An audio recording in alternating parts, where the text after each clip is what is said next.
Data shows abortions increasing in Louisiana, despite the state having some of the most restrictive abortion laws in the country. Tan Trong takes a closer look at a major shift in how people are seeking abortions.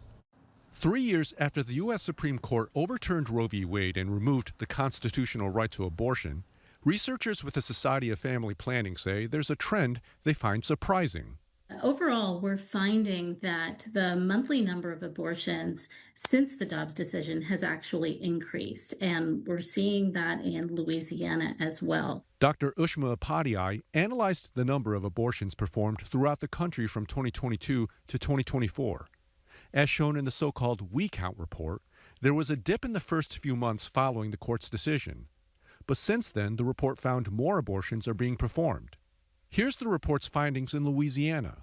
You can see the steady decline in abortions in 2022, but since June of 2023, the numbers have shot up. In December of 2024, there were 800 abortions. Dr. Apadiai says a majority of abortions in the state are not being performed in person, but through telemedicine. The licensed clinicians are in other states, and they're using telehealth models of abortion care, which means after a clinical consultation with a patient, a provider in another state where abortion is legal and where there are certain shield laws that allow for this care, licensed clinicians can mail medication abortions to patients in Louisiana. All forms of abortion, including medical abortions, are illegal in Louisiana. Dr. Apadiai says as long as there are shield laws in other states, she expects the number of telemedicine abortions in Louisiana to continue to increase. Of course, it's disappointing. Any abortion is a tragedy for whatever reason that it occurs. Erica Enzina is policy director for Louisiana Right to Life. She says the increase in abortions has less to do with the overturning of Roe v. Wade and more with the access to what she calls chemical abortions, which she finds concerning.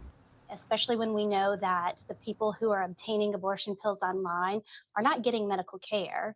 They're essentially just ordering drugs online and then being given those drugs with little to no oversight. Regardless if they're pro-life or pro-choice, many people on both sides agree shield laws are making medical abortions possible. Louisiana's Attorney General is joining more than a dozen of her counterparts in other states in pushing Congress to crack down on such laws. In New Orleans, Tan Trong, Fox 8 Local First.